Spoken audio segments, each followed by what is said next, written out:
So Peter, my next question is what do buyers often wish they knew, right, about New York neighborhood before committing to a 30 years mortgage? Yes. Well, there are definitely, and I could tell you from personal experience. Personal experience. From personal experience. Yes. So, New York City can be a noisy place, right? We know that. You know that, right? With the sirens and restaurants and bars and a lot of different things.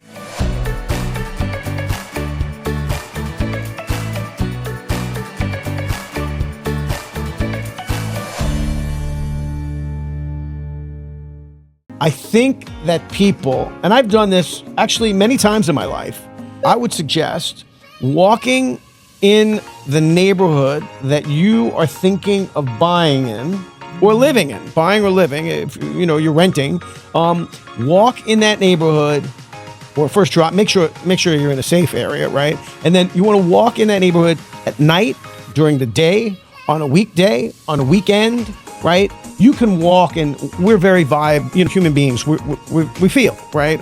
Whether we like it, you sense somebody when somebody. So I, through a neighborhood, feel the vibe, different times of the day, different days, weekdays, weekends, and feel it, hear it, sense it. Take some time, watch the traffic. You need to make sure you're living in a place that is, safe and clean, and to your liking.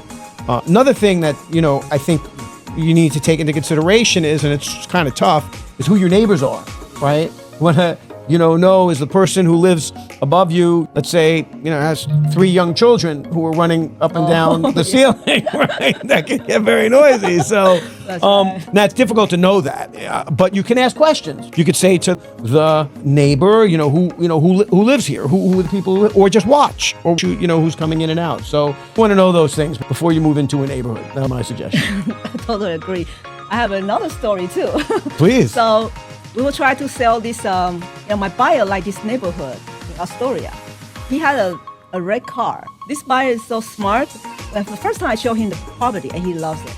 But then, so after we finished showing, I left something, so I came back. I just realized my buyer he has a red car and he's still driving around. I think he drives 3 times. Exactly. I love that. Yeah. I love that. And next time I saw my client again and he told me, yes, I've been checking out this neighborhood weekend. And I also came here daytime and nighttime. So he's been checking 100%. That's what I would tell everybody. Yes. You got to do that. I had a client, interesting. I had a client who bought a house near an airport, a major airport in New York, JFK. And she knew she was buying the house near the airport. But what she did not realize is how loud it was consistently over and over. And, she called me a few days after she closed and she was like, Peter, it's too darn loud. And I was like, well, you either, have to sell it or, do something with insulation or, just sort of get used to it. It's something that you cannot control, right? The airplane. You really need to just research and again check that neighborhood as best you can before you make a move. Yeah. Totally agree. Yeah. And by the way, I would say also, and I know you would be on this, is highly, highly important. Get an inspection done before you go into contract, everybody, because sometimes the house itself that you purchase may have some major issue, perhaps a major foundation issue, major, termite issue or some kind of issue, and getting an inspection before you go into contract is very well worth the money. Whether you buy the house or you don't buy the house, that inspector, as long as that inspector is a good inspector, it's worth spending the $400, $500, $600 to get an inspection. Yeah. To protect yourself, right? 100%. It's a lot of money to purchase one thing, and you want to make sure you 100%, absolutely. So we have some question.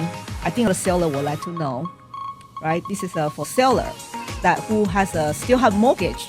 So if a homeowner, what should they know before listing their home? Make sure. All right, I have seen it where you don't want to go out looking at $2 million homes when your affordability and you're pre-approved for $1 million homes, right?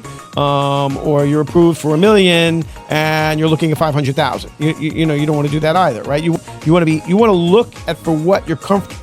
And there's 2 things, June. You've heard me say this before. There's your comfort level, and then there's your there's what you're pre-approved for, right? Because pre-approved someone who could afford a $2 million house, but they're not comfortable making a payment that's commensurate with a $2 million house.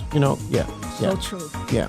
My other question is what should seller be worried about buyers who waive mortgage contingency? So it's the seller that's requesting the waiving of the mortgage contingency. It's the seller that's requesting the waiving of the mortgage contingency. Right. And what that basically is, as you know, is the seller saying, hey, Mr. and Mrs. Buyer, whether you get a mortgage commitment or not is irrelevant. If you don't, and the transaction doesn't go through, I'm taking your down payment money. I'm taking your earnest money deposit. I don't like that, right? I mean, I don't like that clause because it really puts the buyer in what could be a precarious situation where they lose their money, right? 10% down. Could be up 10%, could be more. 5%, Yeah, it's right. It's a lot of money. So I've seen happen where there's a lot of offers made on a home, and the seller's like, you know what? I got a lot of offers, and if you want my home, you're going to waive your mortgage commitment. Yeah. That's nice. So the seller say, hey, you buy my house, you sold like a cash buyer. If you did not get your mortgage approved, you start to find cash somewhere correct. To buy this. That is correct. It's not correct. Like I don't like it. I don't think it's nice. Yeah.